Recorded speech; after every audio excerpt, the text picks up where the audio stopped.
Good afternoon, everybody, and you're very welcome to the public lecture looking after lived-in skin. My name is Emer Ahern. I'm a consultant geriatrician, and I'm delighted to welcome you to this public lecture on behalf of the Irish Gerontological Society. We are joined today by a very kind of wide and varied and very knowledgeable speakers about our skin. And as you all know, as we get older, we become more and more aware of our skin, both from aesthetic reasons and also for medical reasons. So we hope that you'll find this public lecture today very informative. And please ask any questions that you might be worried or concerned about, and we will try and answer them during the talk and the discussion session afterwards. I will introduce the panel later when we go to the panel discussion. But first of all, we're going to kick off the session today with Professor Patrick Ormond, who's a consultant dermatologist working in St. James's Hospital, who's going to talk to you today and give you more information about older adult skin as we age and how to look after your skin better. So thank you very much, Patrick. Thank you, Emer. All righty. So thank you for all coming in on it's a lovely afternoon. At least it's a slightly sneaky way of keeping out of the sun, perhaps for an hour or so. So I'm going to start talking a little bit about looking after lived-in skin. And I put this photograph up. This is actually my sister, who's a painting restorer, restoring a 16th century painting by Guercino called Jacob blessing the sons of Joseph. And the reason I'm putting this on is that when we think of the skin, we really think of it as very superficial. And we think of it of things like moisturizers and sun protection factor. And it's very much, the skin is very much sold to us as an aesthetic or as a cosmetic or a very superficial thing. But actually the skin is not. It's a lot more than that. And I hope to talk today about not only what your skin does for you, so you become aware of what it does for you, but then how to address problems that are associated with the aging process and living a life within the skin that you've had. Next slide, please. These are my conflicts of interests. No paid by pharmaceutical cosmetic companies, and any products that you see on it are purely because they're the only photographs I could get of products rather than me endorsing any. And next slide, please.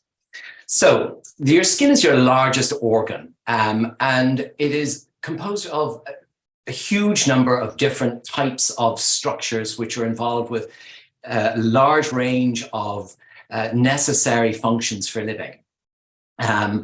People classically describe the brain as what made our species the most successful one. But the thing that made our brain the most successful was actually our skin.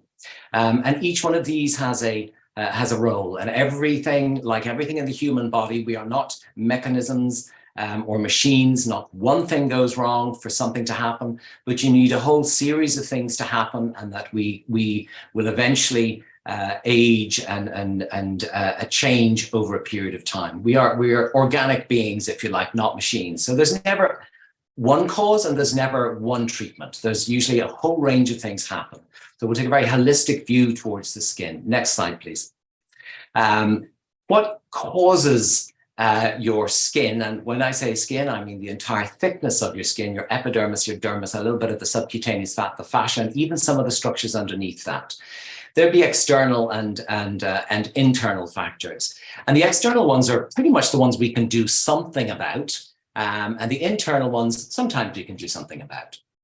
So probably the biggest one from the point of view of visible aging of the skin and leading to a large number of problems with it is ultraviolet light. And I'm going to talk a little bit about light because I think it's really important that we understand sunlight so that we can understand how we can protect ourselves and what we're actually doing.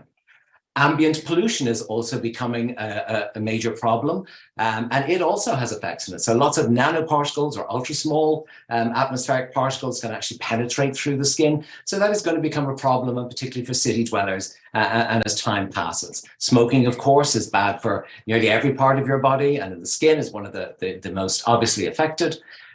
Nutrition, like everything, if you don't fuel it correctly, so good nutrition is important. Very high processed foods, very sugary foods, high glycemic index foods, they all cause problems with your skin. And then finally, the skin microflora or microbiome, for example, is very important in maintaining our actual normal functioning. Our skin is drenched in a variety of different organisms, and modern life has changed that. And we have to be aware that sometimes we may overdo things, or we may be influenced by certain things, that we can cause problems as a result of that. The internal factors, some of these we can't change, at the likes of our genetic variability and regenerational, our own structure, form, function, a number of things like fibroblasts, keratinocytes, melanocytes. These are all the cells within the skin. One makes the skin cells, the other keeps it turning over, and finally the other is your tanning cells. Also, any metabolic problems. So if you have things like high blood pressure, if you have diabetes, if you have other metabolic problems or other conditions that will affect your skin. Similarly with hormonal, the classic one everyone knows is that as you go through your menopause, your skin actually begins to change and alter. But our skin is affected by multiple hormones, and indeed makes and activates multiple hormones. The most common one, for example, we would be aware of is vitamin D. And vitamin D is made via our liver, our kidneys, and our skin. And so again, that holistic approach to the production of vitamin D, but your vitamin D production in your skin drops by 50% between the age of 20 and 80. So the skin that you've got as you age is not producing. So you have to be aware of that so you know what to do about it. Next slide, please. This is what your skin does for you. Essentially, it protects you. It has a microbiome. It cools you. It heats you up. It keeps you safe from the sun. It makes you happy. It produces vitamin D. It gives you sensations so that you can eat. You know what it's safe to eat. It also sends messages such as come hither, I might be interested. But it's also our main actual interaction between our beings as social beings. And we know that that's incredibly important. Next slide, please. So where did our skin come from? Our skin started off with single cellular organisms, essentially to keep the sea out and keep the cell together. And over time, that generation, we sort of amphibious skin, and amphibious skin doesn't really grow persistently. So the equivalent reptiles on the earth, they have to change their skin, hence why reptiles sheds their skin. And then there was an alteration of a constantly regenerating and growing skin, and that led to mammals, birds, for example. The feathers of birds are just part of the normal structures within the skin we all have. They're just being changed and altered. And then we went into mammals. But what made the jump from mammals to human, and what caused that, and why did we need it? So, for example, this is a photograph of Richard Leakey, who was a great anthropologist in East Africa, where I grew up, and he linked all of the development of man out of Africa and into the rest of the world. Next slide, please. And the main reason that we developed into this species was because our brain grew. And we have the largest brain. In fact, the Neanderthals had a much larger brain, but didn't survive. So human, or Homo sapiens, had a large brain, but a large brain requires a lot of fuel, and a lot of fuel burns a lot of energy. Next slide, please. So it was really important that we were able to keep cool. On your far right is an example of how we must keep our brain cool. The blue is the cool part of the body, the red is the hot. So the blue, you can see the brain is constantly cooled.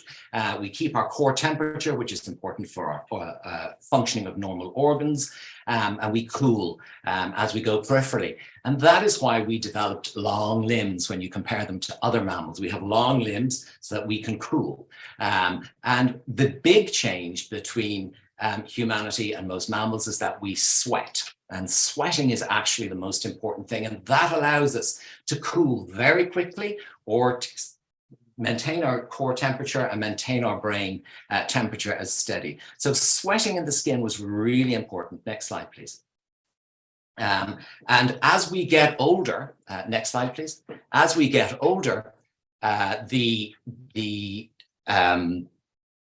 sweat glands change, they decrease. We lose that ability to sweat particularly well. Could I have the next slide, or is it not working? Oh, there, perfect, lovely. So thermoregulation is really important. When we're young, we have really good sweat glands and they're producing things. We have really good hair follicles. The hair follicles help trap heat or release heat, depending on whether they are pulled taut and stand up, or are relaxed and are flat against the skin. This is a residual from our hairy mammalian heritage. But as we get older, those sweat glands begin to decrease in number. They decrease in efficiency. The piloerector muscles, for example, don't function as well. So you can be left with hairs that don't trap or trap too much heat. So our thermoregulation alters. And so we have to learn to do that over time. And we all know that we are at more risk of problems with severe heat, such as at the moment, or indeed severe cold. And this happens as we age over the age of about 50 or so. And things that you can do, for example, just make sure that you're well hydrated. How well is well hydrated? I think that's a question most people don't know. The figures of 3 liters a day is actually to do more with the throughput from your kidneys rather than needing 3 liters a day. And it doesn't have to be water. It can be any fluid, and it can be in your food. You just need to maintain good hydration. Cool clothing, using cool compresses, staying inside on hot days, drawing the curtains on hot days. All of these are things that you can do to just help yourself cool correctly. And don't forget the 2 areas that you lose the most heat from are the top of your head and the soles of your feet. So putting your feet in a bath of, or a basin of water, cool water, wetting your hat before you put it on, all of those things will help cool you down. Next slide, please. The other thing that our skin does, of course, is it protects us. It keeps us safe from the outside and keeps our inside safe. And the difference between human skin and most other skins is that it is this self-regenerating brick wall. And if you think of it like a brick wall, that sort of slight brown area that you can see, that's your pigmentation. That's what we call the basement membrane. That is the sort of base where the top layer of skin, the epidermis, is zipped on to the lower part of the skin, the dermis. And that wall keeps turning over and producing new cells. And when that goes wrong, we can develop many problems, and there can be genetic causes, there can be inflammatory causes. The inflammatory causes are much more likely, for example, as we get older, the genetic less so. But the most important thing is how does that brick wall stay together? So you see this beautiful brick wall with all the mortar and everything looks lovely, and then you actually have an old brick wall that is just beginning to crumble. So it's how do we look after that brick wall, and how do we ensure that it is turning over correctly and that we're helping it as much as we can so that we maintain what is called the skin barrier. So we're keeping our fortress or our suit of armor in good condition. Next slide, please. And the common thing that we will think about, of course, is moisturizers. And we do know that we age is that our skin becomes dry. It becomes dry for many reasons. We lose our sebaceous glands. They're less likely to be sweat. And by the way, your skin is moisturized by a combination of your sebaceous glands or sebum. If you remember when you were teenagers and you had that sort of greasy skin, that is essentially the world's best moisturizer.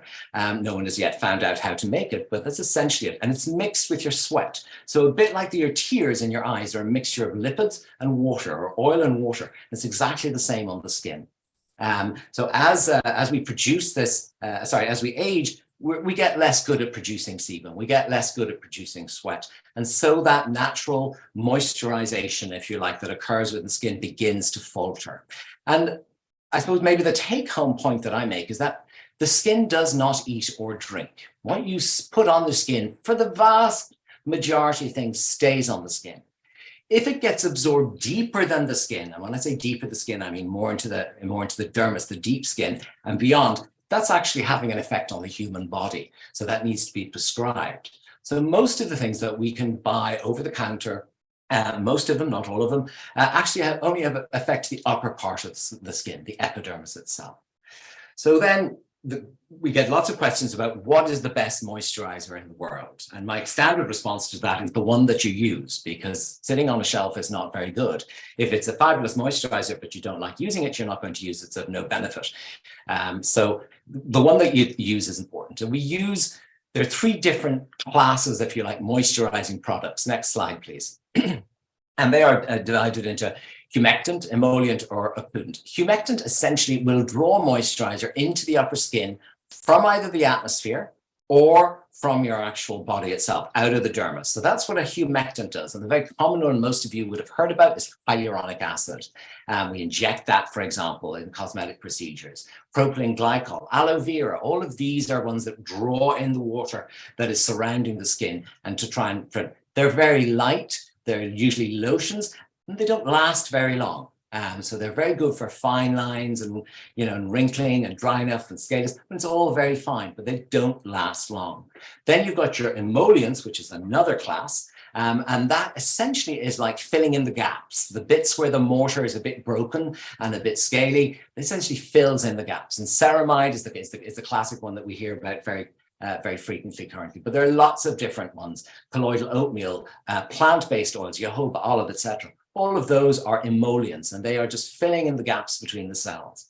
And then finally, there's occludant, and occludant essentially it's forming a physical barrier so that you're not losing water out of the skin, what's called epidermal water loss. So you're not losing that. And the classic one here is petroleum or Vaseline or any of these mineral oils or waxes. They tend to be much heavier. They can be more difficult to use and not as cosmetically acceptable. And most moisturizers on the market are going to be a mixture of all of these things. But of course, there's no one moisturizer that's the best. It's really what your particular problem is. Those are the important things. Next slide, please. We've talked about now that the sort of the brick wall or the epidermis of the skin. Well, what about deeper beneath it? So deeper beneath it, we have all of these cells which have this sensation and nerves, but we also have our fibroblasts which produce sort of collagen and elastin. And when we're young, we have lots of collagen and elastin. Think of it like a mattress. It's got a lot of good spring in it. But as we age, those springs get a bit worn. We're not so good at producing elastin. We're not so good at producing collagen. So things start to get a bit saggy and loose. And because they get saggy and loose, things can happen. So for example, the classic one is that very thin skin that you see on the back of hands or on the back of arms, which just bruises at the slightest touch, not helped, I'm sure, by things like aspirin and blood thinners. But the reason for that is that supporting network of collagen and elastin fibers is gone. So the blood vessels are flapping around and can be very easily ruptured by a really small amount of trauma. And that's what the bruising is that you very commonly see on the back of hands, in that as a result of sun exposure, aging, oral steroids, etc. But it's not just the skin that ages, by the way. Your entire face ages. So if you look to the left lower back, you can see that nice yellow face there, the half yellow face. That's a young face. There's lots of fat pads, and they're filling up the mattress, if you like. They're puffing it all up. They begin to waste away as we age. And so our face, the padding that is on our face begins to disappear. And as a result, the face begins to drop and sag. And that's where, for example, if you talk about cosmetics, you talk about fillers. They're going into those areas to try and fill that back up again. But it's not just the fat, it's not just the muscles or the skin. The bones begin to thin as well. So we have good, heavy jaws. And as we age, that begins to thin. Our teeth will become loose because the sockets within the jaw become wider. We get a wider eye socket. So again, the eyes look a little bit more sunken. So there's a whole range of things happening to the human face that is responsible for aging. It's not just your skin, although by looking after the skin, just the way it's colored, so for example, with freckles or lentiginase or broken blood vessels, we can take about 10 years in someone's perception of their age. But actually, the entire structure of the face is much more difficult to control. So what can you do about this? So collagen and elastin, well, again, with some protection factors, probably the most important thing you can do. But a good, healthy lifestyle is important to make sure you're hydrated, to protect yourself from the sun. Rest and sleep is really important. That's when our skin and the cells and structures within the skin begin to regenerate. Alcohol is not great. Smoking is not great. Again, sugar, all the same advice you hear for every other disease is exactly the same with the skin. The only thing they may say is that collagen might be important. So, and there's some evidence, it's not robust evidence yet. It's much more in the cosmetic world and in the dermatological world that the importance of taking collagen supplements and collagen mixtures is something that will probably develop over the next few years. And it makes sense that we know, for example, that if you take protein supplements as you age, it helps your muscles maintain their mass. And so theoretically, we think, well, if you take collagen, it should help your collagen supplements. And that's oral collagen. There's very few studies looking at topical collagen, though they are positive. But the collagen molecule is actually too big to get into the skin, so I'm not quite sure how it works. So if you're going to go down the road of a collagen supplement, and that again is very much in the news and very much in the media at the moment, you may want to sort of consider consider that to help things. Next slide, please. And then this is the most obvious, important external threat, and I'm going to take a little bit of time on this. We're sort of sold with the sun as how wonderful it is. It's great. It's amazing. It's lovely. We look at all of these fabulous brochures of hotels in, Spain and the Canaries, and they're all about pools and lying on sun beds, and everything is better in the sun, and everything is a little bit better in the sun. But essentially, the sun is a hydrogen bomb, and as a dermatologist, and particularly a dermatologist with skin cancer, I look at the sun as a hydrogen bomb, and so treat it with the respect it deserves. Next slide, please. Great. So how do we survive this hydrogen bomb that's going off? Well, firstly, our atmosphere helps us. That screens off an awful lot of it. But we developed a cell called a melanosome, and a melanocyte, and a melanocyte is the cell that makes melanin, and melanin is essentially what gives you a tan. Under stimulation by ultraviolet light, part of sunlight, it begins to manufacture melanin, and then it produces these, and you can see it looks a bit like a sort of an octopus, and as it spreads between those cells, that brown pigmentation you see, it's essentially popping the melanin via little melanosomes over the DNA, or trying to protect the DNA of these cells. It's like putting a little sun umbrella or a little sun hat over your DNA to protect it. And these melanosomes don't particularly like each other, so they spread out and form a network throughout our body from top to toe. We're sort of covered in this network of these melanosomes. So we get a net, like a net curtain of protection from the sun, and it functions just like a net curtain. It'll reduce the amount of radiation coming in. Next slide, please. So what are the medical consequences? And there are lots of medical. I'm going to particularly go lesional at this stage. Aging, of course. We know that about 70% of the skin's visible aging is a result of sun exposure and UV radiation. Look at the back of this man's neck. It's beautiful cut off where he wore his collar versus the aging. You can see this redness, there's more freckles, there's more wrinkles, it looks rougher in texture. So that's the sort of normal solar consequences. You can also get sort of precancerous and sun damage changes, so the likes of actinic keratoses or solar keratoses, which are dry, scaly, almost sandpapery areas, usually in chronically sun-exposed areas, the face, the back of the hands, the upper chest. And they can be treated. They're not really, they're more like a warning that you've had sufficient radiation that you could develop a skin cancer. They're not necessarily going to develop into a skin cancer. I often say it's a bit like a smoker's cough. It's not saying that there's a problem, saying you've had enough damage, you could have a problem. And then there are other precancerous lesions like Bowen's disease or lentigo maligna, which is a subset of a melanoma. It's a precancerous lesion. And then there are over 100 different types of skin cancer. Most of us when we think of skin cancer, we think of malignant melanoma, but actually there's about 100 different types, 98 types. And the common three that we would see in Caucasian skin would be basal cell carcinoma, also called a rodent ulcer. And the reason it's called a rodent ulcer, it's almost like a little rat eats away to your face if you leave it there for many, many years.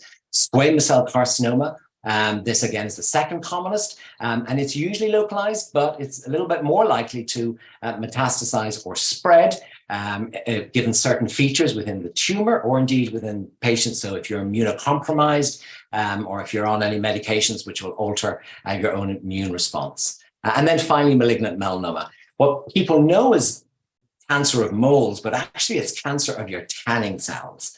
Because half of melanomas, in fact, just a little bit over half of your melanomas will arise on your normal skin. And the rest will arise in pre-existing moles. Next slide, please. So what is the risk of it? As you can see, as you get older, your risk goes up and up. Now, this is an old study, so I'm sure this is a lot more, those figures are out of date. But essentially, skin cancer is probably all skin cancers, malignant melanoma and non-melanoma skin cancers, are rising at a rate between 5 to 10%, depending where in the world you are. So that it is a huge increase and a huge burden. And that's usually because we're living longer, we're living healthier, we're surviving well for longer, but our skin has taken that chronic sun damage over the 60, 70 or 80 years. Next slide, please. So this is an example for, you can see that, as you get older, it's not, I'm sorry, the slides are a bit small, but essentially after 55, that's when non-melanoma skin cancer peaks in both men and women. It's more common in men than women. Interestingly, in women, there's an earlier peak with melanoma, but they catch up again with the men as you get older. And then it begins to, your non-melanoma cancers tend to drop in the very far end of the centenary. And again, that's probably because if you get to around 98 to 100, you've got good genes and a good immune system. I often say to people, if you get to 80 or 90 or 100, the reason you got there is your immune system. It's keeping everything at bay for you. Next slide, please. So what do you look out for? Because the difficulty is there are so many different brown spots, red spots, scaly spots, sore spots, non-healing spots. What do you look out for? So I'm going to give you a couple of little tips that might make you just aware of it. And getting to know your skin is the most important thing. I often say to people, you should know your skin like you know your kitchen drawer. You may not know every detail of everything in the kitchen drawer, but I bet if I put an oil can or took something away, you'd eventually know what it was. And that's where you need to get familiar with your skin. And the only way you're going to get familiar with your skin is looking at it. And what do you look out for? Well, there's two rules. One, nature loves symmetry. She is constantly trying to ensure symmetry, two eyes, two ears, one half looking approximately like the other half. She's constantly striving towards symmetry. But she's also aware that diversity and small changes in symmetry are actually more beneficial and the secret of success. Hence evolution. So perfection is not what she's after.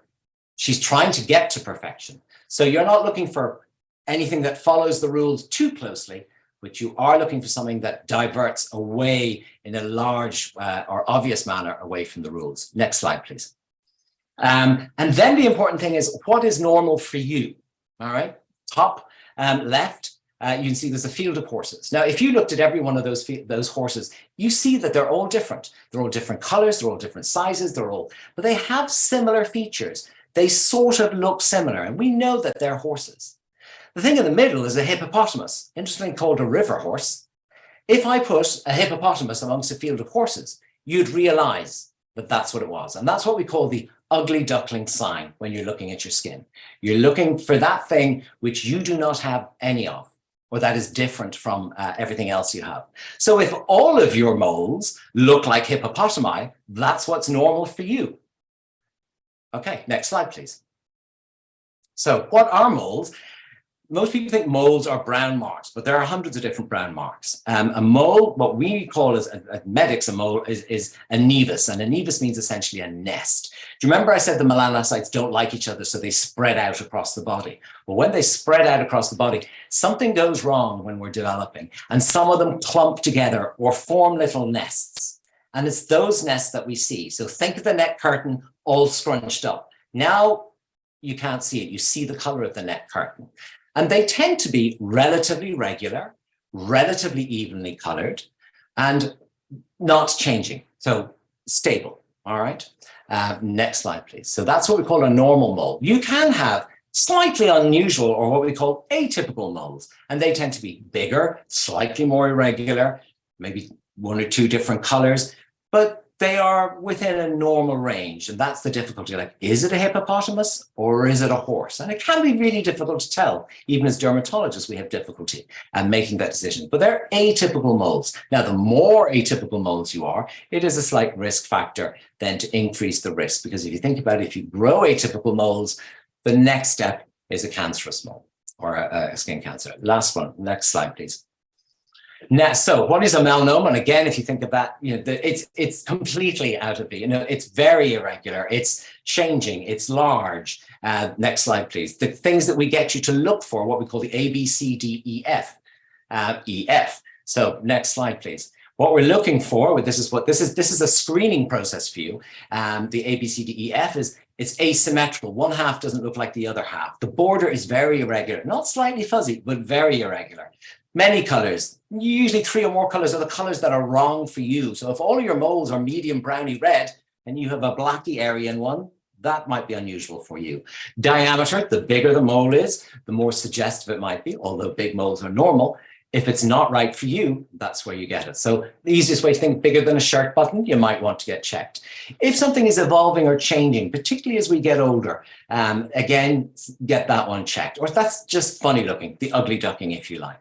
Now, there are lots of different forms of melanoma, and there's a subtype called nodular melanoma, which doesn't fit into that ABCDE, but it does fit into EFG, and that's elevated firm, growing. Now, there's lots of things that are elevated, firm, and growing.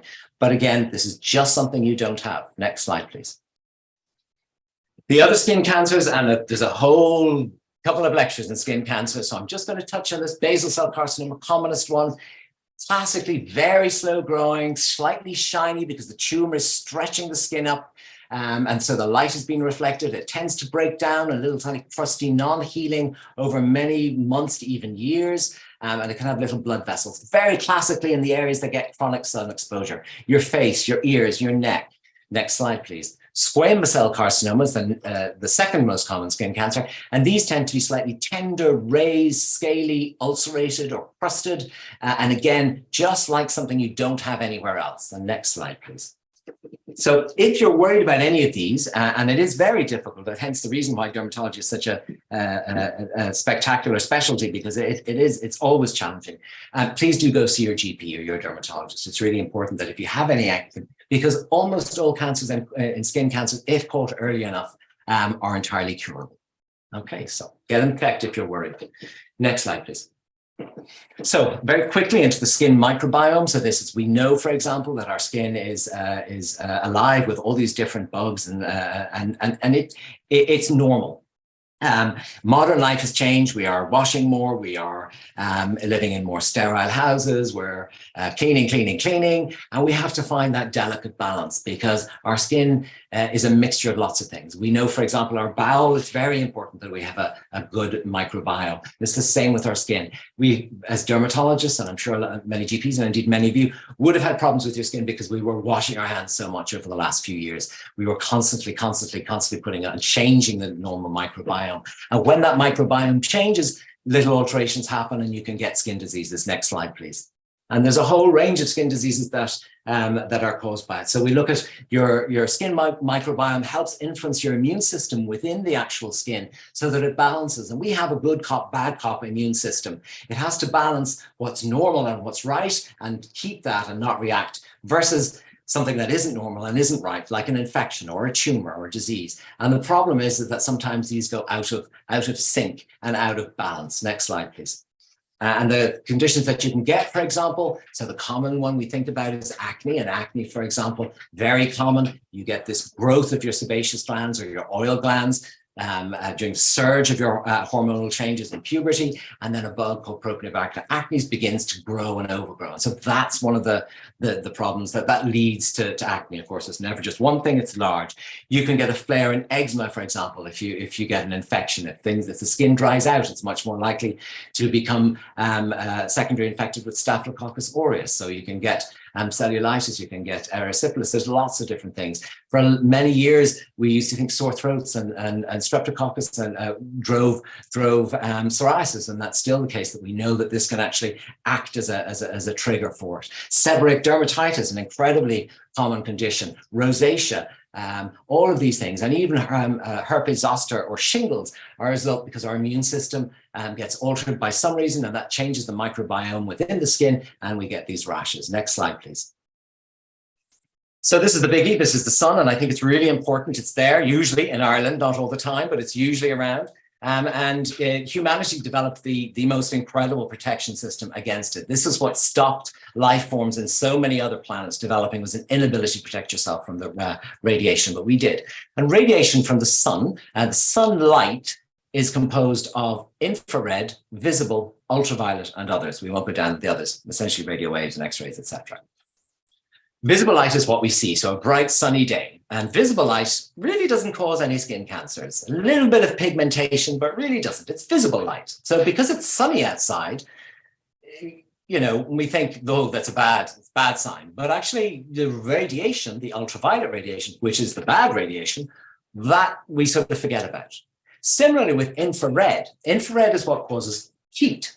So when it's hot outside, we tend to think the sun is stronger. When it's bright outside, we think that the sun is stronger. But actually, the sun is strong all the time with ultraviolet radiation. So don't forget that. That's the important thing. Cloudy days, depending on where you are, whether it's cool or warm, it's time of year, it's geography, it's where you are, it's the amount of time that's it's ultraviolet radiation. And the two types are, well, three types, UVA, B, and C. C is screened out by the ozone layer. And then you've got UVA and UVB. Simple way to remember it, UVB burns, UVA ages, and both cause skin cancer. UVA goes deeper into the skin and can cause problems with aging, loss of collagen, loss of elastin, and UVB is what causes you to burn. Now, next slide, please. So the amount of radiation that we get really depends on a number of things. The season, and the reason for that is that the Earth is at a slight tilt. It's not perfectly, circling with the poles up in north and south. We're at a slight tilt. So in the summer, we're tilted closer, if you like, to the sun. So that's why we have seasons. The winter, we're tilted slightly further away, so we don't get as much concentration. And I want you to think about that. Whereabouts in the world you are is really important because of the concentration of the ultraviolet light. The easiest way I can think about it, if you look at the bottom right-hand corner, is like shining a torch. If you shine a torch directly onto the wall, you've got a certain amount of light, very concentrated. That's happening at the equator, for example. It's happening in Ireland in the summer, where the radiation, the concentration is huge. The second part is where the torch is at an angle, and so it's spreading the same concentration of light over a much larger area, so it's less concentrated. And that's really important, and that's why we say the time of day is important. Between 11 to 3, that's when the concentration of the rays is really important. Outside of that, it's much more diffuse and less damaging. And then again, the middle photograph, which is essentially ultraviolet light hitting the Earth. And I want you to just make the point that if you look at that, Ireland in the summer, which is the bottom half of the world map, Ireland in the summer is pretty much the same radiation levels as Spain and North Africa. So the radiation levels are the same. The heat might be slightly different, but the radiation levels are the same. So don't underestimate the Irish sun. We're all very good when we go on holidays, but we tend to be not so good in Ireland. Next slide, please. And then the way that we protected ourselves against this is we developed melanin, okay? And that is why we have such an amazing diversity of color within the world. For many years, they thought that evolution started around Central Africa. And then as we evolved, we moved out of Africa, across to Asia, around the back, into North America, and then down into South America. That was the classic route. There's some alteration in that recently. And there's a reason why the races were pigmented. To survive and reproduce in the middle of Africa, we had to be one particular color, but to survive and reproduce in Northern Europe, we had to be another color. Let's change the slide, please. And the reason for that is this endless battle between two vitamins that are really important, vitamin D and folic acid. We need our vitamin D to make good bones, to have a good immune system. It's very important for us. If you have good bones, the chances are you're going to have a good pelvis. If you have a good pelvis, the chances are you're going to carry a child to term. And that's all nature is interested, by the way. It only wants the next generation. As long as you can produce, that's the most important thing as evolution, from an evolutionary perspective. But folic acid is really important for neurological development. So the development of your brain, the development of your nerves. Vitamin D is made by sunlight on the skin. Folic acid is broken down by sunlight on the skin. So it's a balance between the two. So if you were somewhere where there was lots of sunlight, you would be genetically selected to be darker because you have enough being made of your vitamin D being made, but you need to protect your folic acid. So hence the reason why in the old world in Africa, in Central Africa, we have much darker. And then as we moved out, the people who reproduced more successfully got paler and paler and paler because they needed more vitamin D because the radiation levels weren't as high. And they didn't have to do as much protection of their folic acid, which is also interesting why men tend to be darker than women. And that is because women have to ensure they have a good pelvis. Men, we sort of have to, we have an okay pelvis, it's going to be fine, but we need our folic acid to make good sperm. So that's why men are slightly darker. And then once women become pregnant and they successfully carry a pregnancy, they get darker. Hence the mask of pregnancy, hence the linea stria. So this is, again, evolution selecting this all out. We know that you can reproduce. Now let's protect your folic acid. Next slide, please. And we all have different skin types. There are two different types of melanin. The two little fish there, I'm sorry, I didn't talk about that. one was a brownie fish, and that has eumelanin, which is a really good form of protective melanin, and then pheomelanin, which is the ready one, and that is not so good. And everybody has their own particular recipe of eumelanin and pheomelanin. The more redhead, fair, freckly, blue eyes, green eyes, blonde hair, you have more pheomelanin, not so good at protecting yourself from radiation. The darker your skin type, the darker your hair, the better you are at protecting yourself from radiation. So these are the different types of skin type, and knowing your skin type is really important. Next slide, please. So behavior is really important. And also wording. I hate the word sun protection, and the reason I hate the word sun protection is because it is associated with sun protection factor. So when people think about, I'm going to protect myself from the sun, they think of sun protection factor. And that is the last thing you should do rather than the first thing you should do. Everything else should come first, and you use your sun protection factors. So they're the 5 S's, okay? And I'm going to change the order here. So you need to sort of seek the shade. Choose the time of day that you go out, and then seek the shade if you are out. And just remember that you can see a little bit of light through the sun umbrella or through the tree. There is still some radiation. It's reduced, but there's still some coming through. Wear the correct clothing, long sleeves, long trousers. I mean, I know I look like a Victorian gentleman when I'm going on the beach, and that's fine. I'm all big hats and flowy linens, but that is essentially what is necessary. A t-shirt, for example, a sun protection, sort of making of a white t-shirt, it's about 7, drops to 4 when it's wet, but actually a 7, you won't burn if you wear a t-shirt. And so that's, again, just remember that when we talk about sun protection factors. Don't forget to slap on a hat, put on your sunglasses, and then finally slop on some sun protection factors in those areas you can't actually can't do. So if you use sun protection factor as a guilt-free way of getting unnecessary sun exposure, you're using it incorrectly, okay? What I call gratuitous sun exposure. So it's a bit like gratuitous nudity or gratuitous violence. It's not really necessary. And sunbathing is not really necessary. Now, it does make us feel better. We do feel happier with it. But actually, all of the benefit in sunbathing is after about 20 minutes, it's maxed out. 20 minutes in your bathing suit on a summer's day in Ireland, you'll make about 10,000 units of vitamin D. You only need about 400 to 500 to stop any disease. So you don't actually need an awful lot of sun exposure. It's good to do it because you build up your vitamin D. And then the feel-good factor, the release of your melatonin, the breakdown products from the vitamin D and et cetera, that all occur with light stimulation of the back of the retina, that's again maxed out after about 15, 20, 30 minutes. So you don't actually need an awful lot. And I say to people, after 20 minutes, all the benefits are gone. It's just the long-term price. So just be careful and be aware of that. Sunbathing was essentially introduced by Coco Chanel as a fashion item in the 1920s. Before that, it was pale. It was beautiful. Pale was what was accepted. And interestingly, that is now beginning to turn. The younger generations are very much aware of how important it is to protect yourself. And don't forget, your damage can be acute, the sunburn, but there's also chronic cumulative. So if you're a golfer, a gardener, a walker, you're going to get a little bit of radiation every day. It's going to pick up eventually. Next slide, please. Just as one of the questions was about how, what should we use as sun protection factors? Well, again, I really don't have any particular brand I like, but sun protection factors there's sort of 2 types essentially. What's called a physical sunscreen, and a physical sunscreen is titanium or zinc, and they tend to reflect the light. It's like hundreds of thousands of tiny little mirrors reflecting the light. So they're the ones that make you a little bit white or look a bit sort of chalky or white. And they are called organic.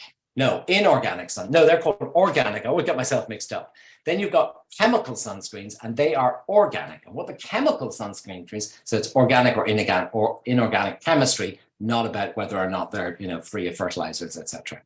So your chemical sunscreens, what they do is they absorb the ultraviolet radiation, and then they pass it on to other molecules, and they produce heat. Or they produce another chemical reaction. So that's why, for example, sometimes you can feel a little bit warmer by putting on a sun protection factor. It's beginning to sort of release the UV radiation as heat. And then everybody says, I use factor 50. Okay, and I'm going to tell you a secret that dermatologists have not shared with anyone. We do like you to use a factor 50, but not for the reasons you think we like you to use a factor 50. Your UV protection is not linear. So in other words, if you have a factor 10, 15, 20, 30. It's not linear. We have been sort of educated that factor 50 means you can go out into the sun 50 times longer before you burn. Or factor 30 means 30 times longer before you burn. And that's the way we view it, and that's incorrect. The difference between a factor 30 and a factor 50 are huge, are very tiny. Between the 2 and a 5 is much bigger. So this curve there shows you, with the factor 30, for example, it's very, the difference between it and a 40 or 50 is tiny. Next slide, please. And so just as an awareness, this is so a factor 15, a sun protection factor 15. And when we use the word sun protection factor, we're only talking about UVB protection, not UVA. That's a star rating. So UVB, and they do have to be somewhat linked in European makes. So your SPF 15, 93% of the solar radiation is screened out. 30, 97, 50, 98, 100. There isn't 100, okay? There isn't really 100% screen out. There just isn't. And the tan, because you hear people saying, oh, I'm going to the sunbeds so I can get a tan to protect myself while I'm away on holidays, it's the equivalent of a sun protection factor 2. It's useless. It's homeopathic. You don't need to use it. The absolute waste of time. So using your sun protection factor is really important. Now, the problem is we don't use them correctly. And as a result, we don't actually get what we think we're getting. As dermatologists, we say to use a factor 30 to 50. And that's because if you're using it the way most people use it in real life, you're only going to be getting about a 7 to 10. But actually, a 7 to 10 is not bad. That's 87, 97%. So that's fine. But that's why we get you to say 30 to 50. But don't think it means you can stay out 30 to 50 times longer. Next slide, please. And this is just as good a reason as any to use your sun protection factor. This is a famous photograph of a lorry driver from the States. And of course, they drive on the other side of the road. And on his left-hand side of the face, you can see all of the damage and aging that has occurred as a result of exposure to the sun over many decades of driving, okay? Compared to the other side of his face, which is just his normal physiological aging. So the one thing, if you're going to ask me what moisturizer is going to make me look younger, what injection, what filler, I would say use the sun protection factor and use it correctly and use a hat and don't sunbathe. Next slide, please. Nearly coming to the end. The other really important thing about light, and this is because, for so long, it was like, stay out of the sun by dermatologists. Now we're really aware that that's a really important part of our actual physical well-being. And chronobiology, the influence of visible light on the body is really important. It makes us feel happier in the middle of the summer. It's brighter, it's lighter, we feel better. In the winter, it's dark, it's cold, we're not so happy. Seasonal affective disorder, all of these things, we're much more aware of it. We also know that our body, we are timed to act in certain ways. Now, we might have all slight individual variations, morning person, evening person, but we have our own internal clock about what to do. When's the best time for us to sleep? When's the best time for us to study? And that is all timed about our visual appreciation of sunlight. Next slide, please. And that's, again, part of it is to do with the actual direct impact of light on our retina and stimulation of the brain. It's got to do with the production of melatonin, and one of the breakdown products of melatonin is very similar to serotonin, which is the feel-good drug, which makes us look better. And again, evolution did this because it had to get us out of the dark, safe cave to go and look for food. So it needed us to feel better by going out and to overcome those. So we are programmed to want to go out. And then similarly, again, back to vitamin D. So some of the metabolites of vitamin D, again, similar, make us feel slightly happier. Next slide, please. And then we have our whole sensory perception, and we're only beginning to understand the importance of sensory perception of the skin. We know, for example, it's really important from an evolutionary, because it allowed us to say which food was ripe, which wasn't, what was safe to touch, what was sharp. That was important for us. It was really important. So we have very, very good sensation. And most of us will know pain, temperature, vibration, but actually there's a whole range of other information being fed in from our skin into our brain about ourselves. What's back, what's forth, what's left, what's right. That's mainly within our ear, up and down. But our skin is constantly feeding our brain about who we actually are within our environment. And it's really important. And that feeds in with the mechanoreceptors and the information coming in from your joints, from your eyes, so that it's important. And as we age, that also begins to slowly decrease. And so trips are more likely. You're less likely to be able to grip things correctly.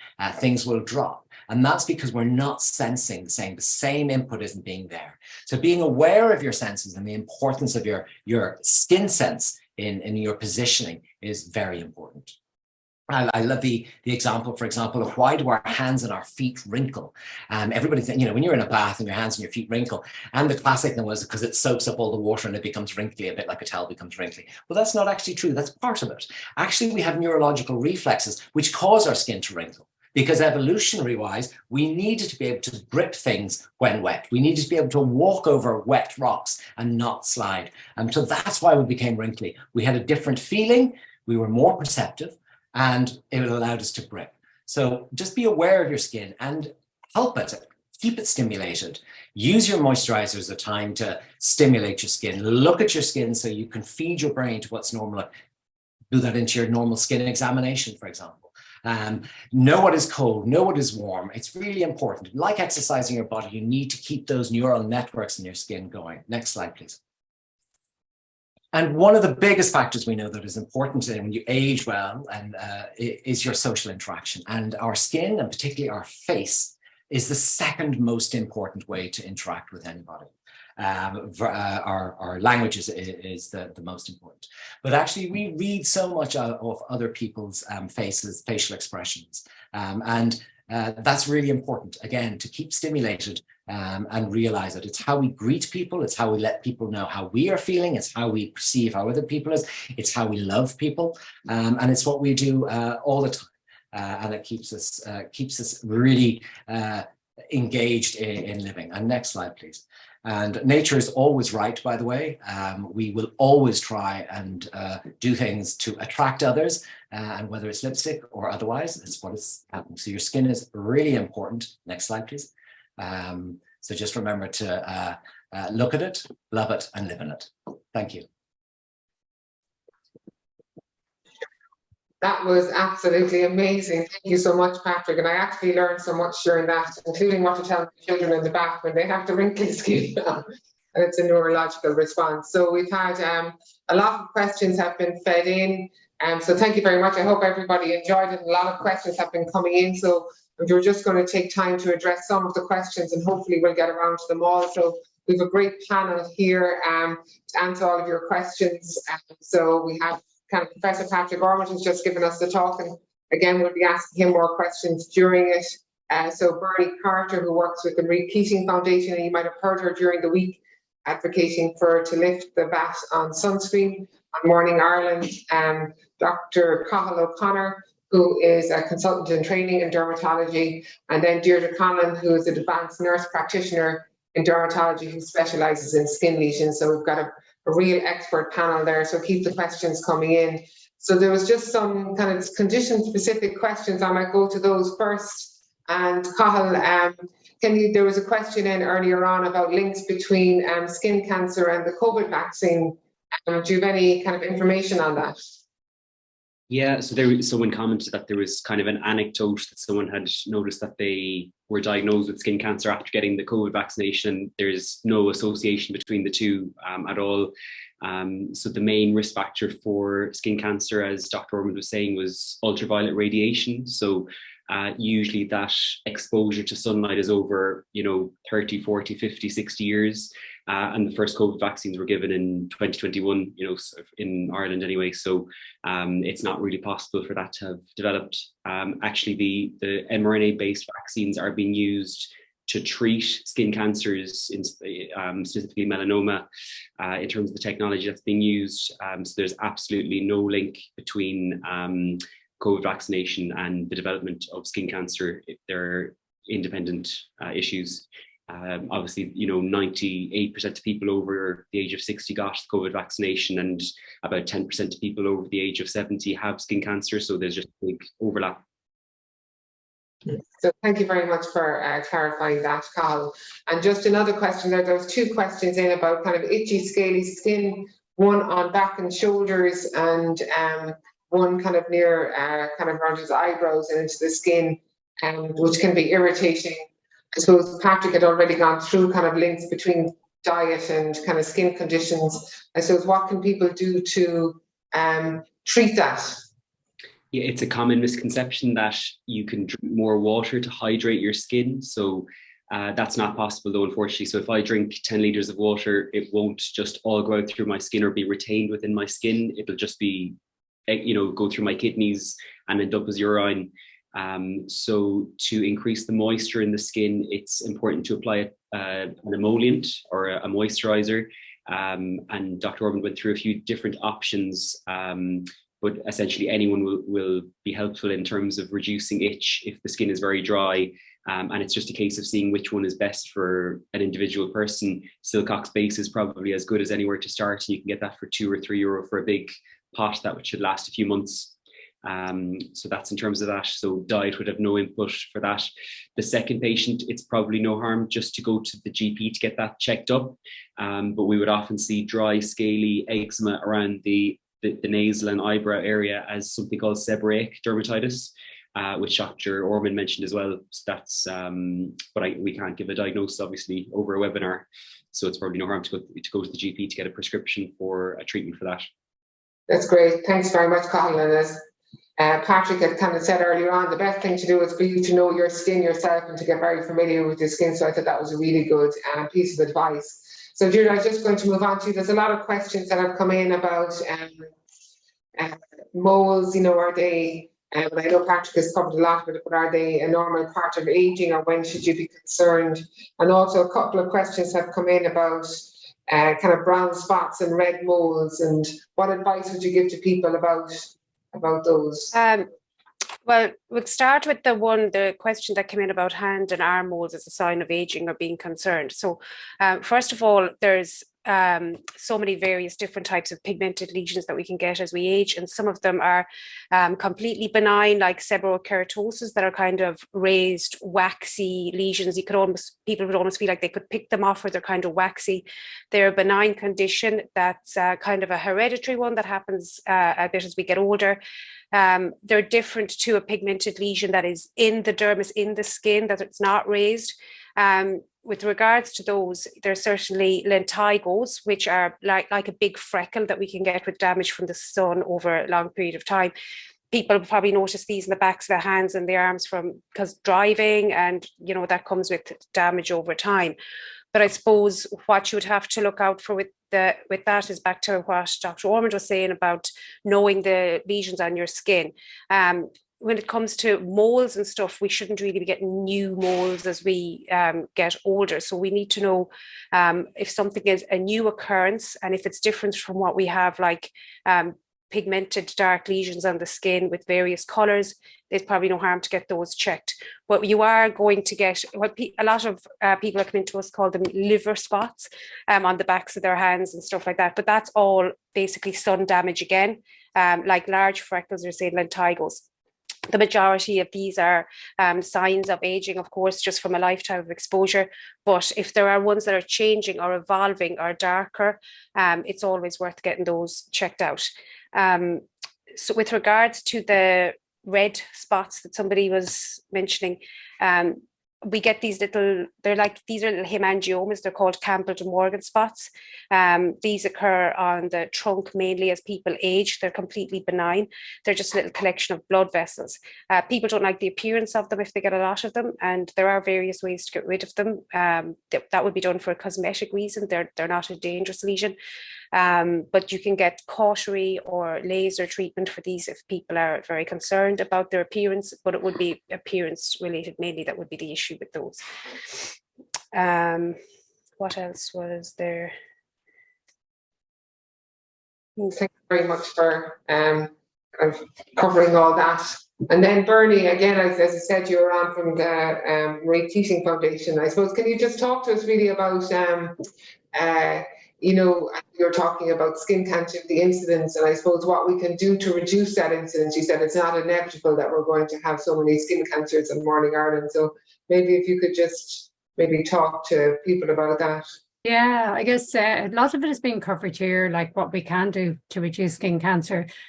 We know it's on the rise. It's been rising in the last 10 years. It's expected to more than double in the next 10 years. So as Dr. Ormond said, we all tend to think of the sunscreen first, but we need to think of all measures, not just the sunscreen. I think a big one as well is knowing the UV index, you know, and as well as Dr. Ormond said, we often think it's the heat of the sun that does the damage to the skin, or that's when we need to kind of pop on the sunglasses or use the sunscreen, but it's the ultraviolet rays. And if you can check on your phone where the weather section, where it gives you the temperature of the day, scroll down and you'll see what is the ultraviolet index. So once it's above 2, you need to protect your skin. And really from April to October, every year in Ireland, it is above 2, even when it can be drizzling outside, because you don't feel the ultraviolet A and ultraviolet B. There's no heat out of them. You can't see them. So even on a cloudy day. So we would say using all the protection measures, you know, the clothing, and make sure that the clothing is not nylon, because the UVA and UVB can come through the nylon. So the tightly woven clothing, making sure you've got that wide brimmed hat. Actually, on a Monday, I work in public health. So we do see a lot of the BCCs as the basal cells and the different skin cancers coming in, especially with the men, especially on the bald head, especially on the back of the neck. So make sure that is a good wide brimmed hat. Seek in the shade, especially between 11 to 3. The sunglasses as well are very important. And be it the sunscreen or the sunglasses, they don't have to cost a fortune to be giving you that really high UVA and UVB protection. I worked for a long time in Australia, and I remember in the back of the buses there, they wouldn't hold back and they would have a big phrase, no suntan is worth dying for. So do not deliberately go out seeking a suntan. That's really, really important. And a big one, which I'm really hoping we will get to ban outright in Ireland, is do not use sunbeds. We know that just one sunbed in a lifetime increases your risk of melanoma by 20%. We know they're banned under the age of 18 in Ireland, but we know that we cannot control the private use of sunbeds. They're banned outright in Australia.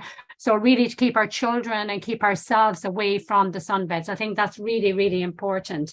And yeah, protecting your skin really like from April to October, but you know, skin cancer does not hibernate during the winter months. Keep an eye on your skin all year round. Get somebody to look at your back. And of course, the most important are your GP and your dermatologist.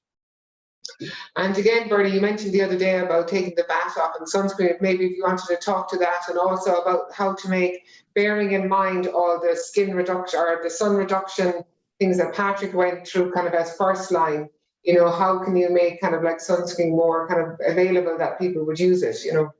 Yeah, well, we'd love to do what the Netherlands have just done and use all those dispensers that we were using for the hand gel and put the sunscreen into them. You know, taking the VAT off is one measure. I still think we need education. We need education around the whole sunscreen, because taking the VAT off doesn't mean everybody is going to run out and buy it. We do know that it doesn't have to be expensive to be good. Often if it's expensive, people are going to spare it. And as Dr. Ormond said as well, you know, not be putting on enough and not be using enough. So yeah, we are really encouraging the government to take the VAT off, but also maybe making more sunscreen available free on the beaches. And I know I work with the NCCP and in rolling out our new skin cancer strategy, which is our new 2023 to 2026 strategy. And we have made sunscreen available as a pilot program on some beaches, on the school camps during the summer and the creches. And we have seen really good uptake of that. So now we are looking with Marie Keating, working together with the HSE in rolling out the free sunscreen, but I don't think we're there yet. I don't think we'll be like the Netherlands where it'll be free everywhere and for everyone. But at least if we could get it on the beaches during the summertime. And then as well as the sunscreen, beside the sunscreen, having the dispenser beside it as well, information about what is the UV index, maybe a little mirror. That's what we have in the dispenser, so people see where they are applying it and that they're applying enough. And then information about how much to apply. And things like, you know, if you're swimming in the sea, or, you know, I'm a sea swimmer myself and I love it, but the salt in the sea, the chlorine in the pools will take off any sunscreen. The importance of reapplying if you are swimming, reapplying every 2 hours, protecting our children. We all know that a lot of damage is done during childhood and then, of course, accumulates during lifetime. But we seriously need to protect our children. We've all seen it recently with our hot days, the number of burned people, but burned young children on the beaches.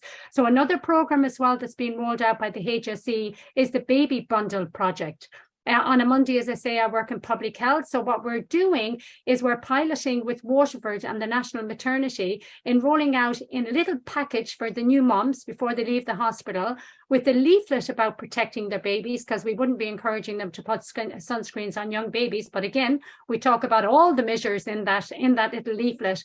And there is also a little wide brim hat included in that baby bundle. So start the education and awareness at a very young age with the young mothers, with the young kids.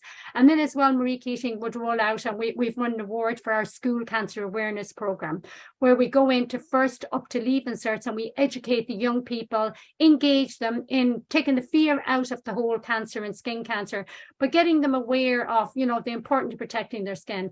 Often we get them when we talk about wrinkles as opposed to talking about skin cancer, but at least if we kind of get the information out there and get the engagement at a young age, I think it's really important.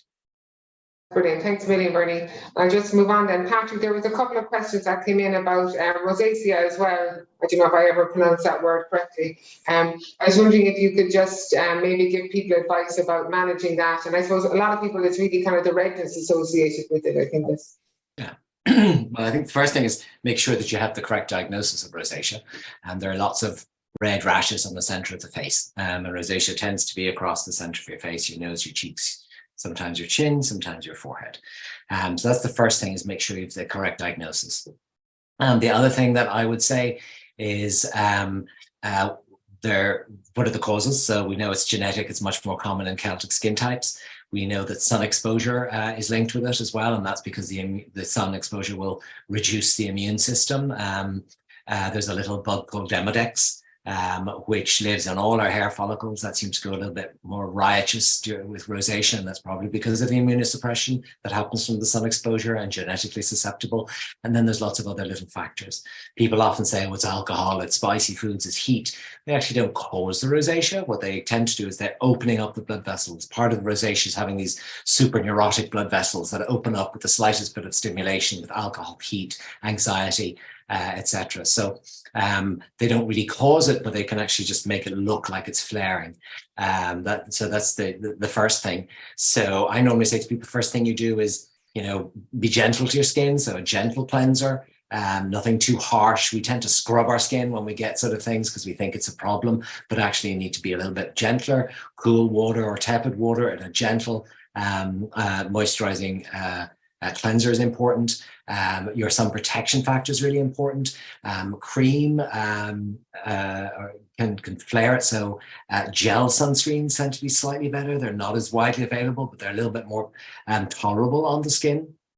And then treating your rosacea. And there are lots of different treatments. There are topical treatments and oral treatments. And there's no cure. And that's the thing that I would like to say. There is no cure for it, but there are treatments. From the redness point of view, the question in particular reference to the question, again, the redness is due to two things. One is just redness, and the other is broken blood vessels or telangiectasia. With some lasers, for example, they can address either the telangiectasia and some of the newer intense pulse lights and some of the combined lasers, which tend to be widely available in cosmetic centers. Can certainly improve things. But again, you're going to have it done repetitively. You're going to have it done on an ongoing basis. And you have to control the primary disease process, which is the rosacea. And then make sure that you're going to someone who's actually, knows what they're doing with laser. There is a cream called Mirvaso, which is also available. I call it the party cream because it does cause the redness to restrict slightly. Looking at myself on the screen, I could probably have used some myself today, but I think that's actually, I'm just sweating in this ginormously hot office. But Mirvaso essentially is, it causes a constriction, lasts usually about 12 hours, so it can certainly improve things. And then there are varying reports of, it losing its effect with overuse, like most things, I suppose. But if it is something that can be useful. But treating rosacea is really important too, because particularly in men, you get these sort of irreversible big rhinophyma nose, what we call the drinker's nose, or the drinker's flush. That's actually got nothing to do with drink. It's got to do with the fact that it was associated with Celtic subtypes who were more common to have rosacea because it was felt that Celtic people drank more. But actually, it's got nothing to do with alcohol. It's got to do more with your rosacea. So yeah, get a check. Just make sure you got the diagnosis. But there's lots that can be done. That's great. Thanks very much. And I just go back to you, Deirdre. There was a couple of questions on about, well, I know you've referred to it already, just about treatment of, people talking about keratoses under their breast. And there was another question in about blisters under the breast as well. But maybe it's just a keratosis, just you've mentioned about treating, maybe just to talk a bit more about that there. And then blisters. Yeah, we see an awful lot of seborrheic keratosis coming into our clinics. Traditionally, we used to shave these off under local anaesthetic, but what we discovered was people have quite a lot of them when they have them, and they can be recurrent. And second of all, they don't seem to scar very well with the shave excision, especially on the upper back and those type of areas. So we often treat these with cryotherapy spray now. Like that, you treat a few at a time because it can be a little bit sore. Sometimes they can blister up a little bit and they can fall off then after a week or two, and it's quite effective. But I suppose the issue is that these can come back and you wouldn't be able to treat a whole large area of seborrheic keratosis at one go. We often have people that come back on a few occasions, treat a few at a time.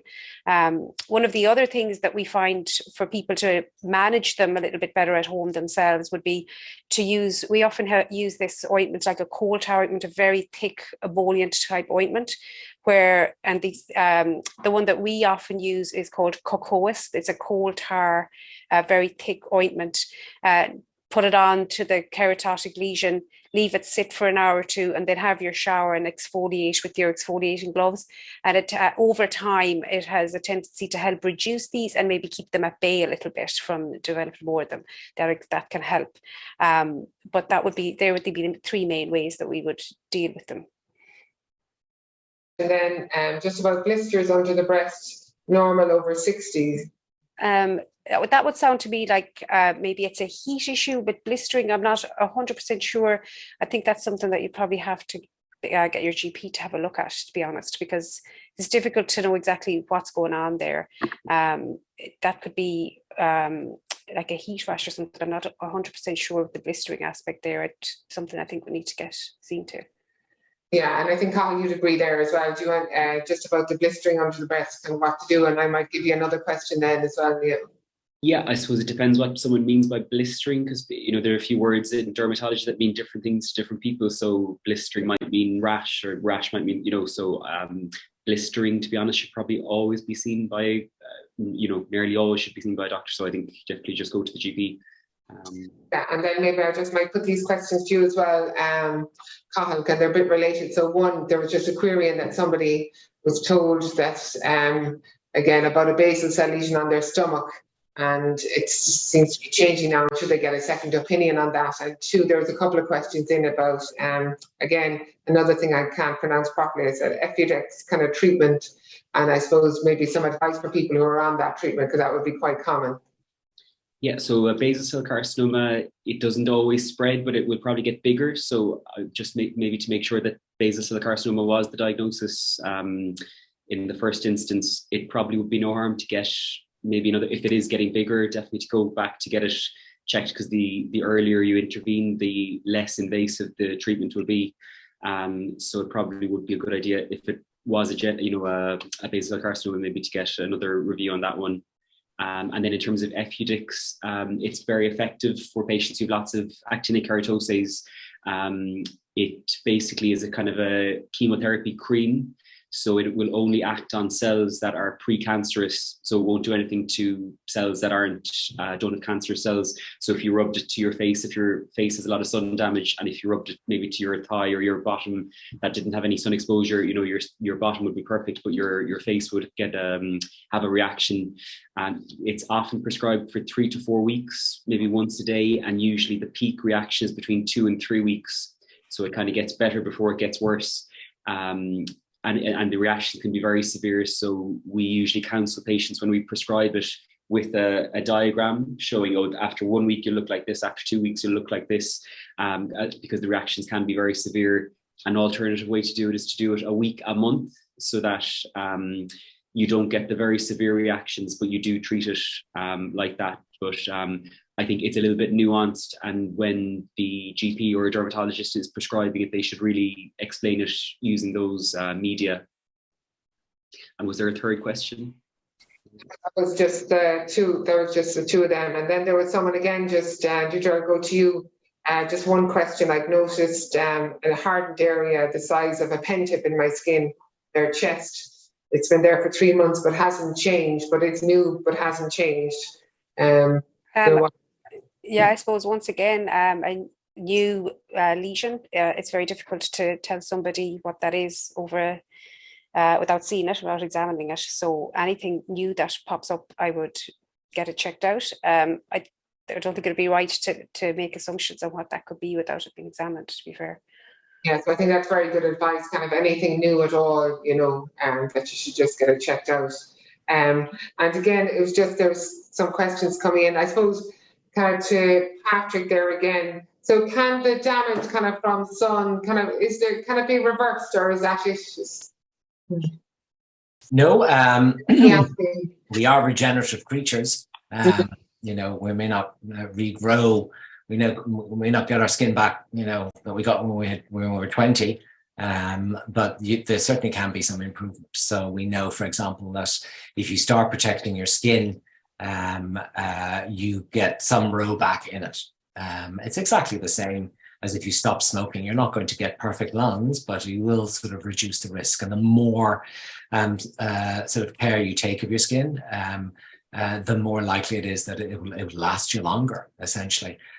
So yes, you can. And there are, you know, so the sun protection factor, the sun reduction measures that are important. You know, a good, balanced, colorful diet with a lot of antioxidants. We know that that's good. Again, the protein collagen is a possibility.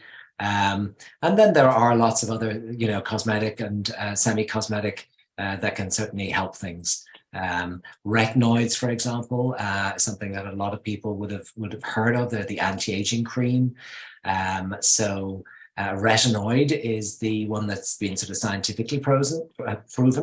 Then there's the version of that called a retinol or retinaldehyde, which is similar but not the same thing. And that's the one that you can buy over the counter as an anti-aging cream.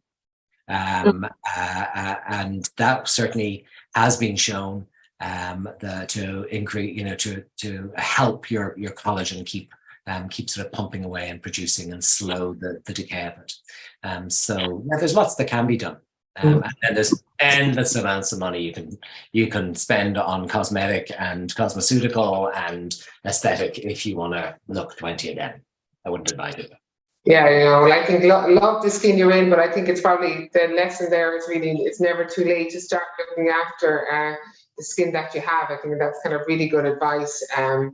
I'd like to finish up. Maybe I kind of put you on the spot, Patrick. Maybe without your PowerPoint prompt to kind of just go through the 5 S's again, because I thought that was a really nice messaging actually in terms of looking after your skin. And I suppose kind of that would be the last message. I'd like to thank everybody for joining in today. I thought it was a really compelling talk actually, and really compelling panel discussion. And thank you all for your expertise. I must say I have learned. I was trying to take notes and look at the screen at the same time. So I must say I've learned a huge amount kind of from it today. And if there's any other questions, we can put them to the panel afterwards. We've addressed all the questions that have come in. But I think maybe to lead maybe with the 5 S's again and to conclude the talk, and to thank you very much all the panelists, and to thank you everyone for joining in. It was really the perfect opportunity to have a talk like this today, I think. All righty, because look, 1, seek the shade, all right, and stay indoors if possible. 2, slip on sufficient clothing, long sleeves, long thing. Slap on a hat, a broad-brimmed hat. Slide on some sunglasses, and then slot on some sun protection factor. Thank you. So thank you very much, and thank you to everybody for joining. It's great. Thank you.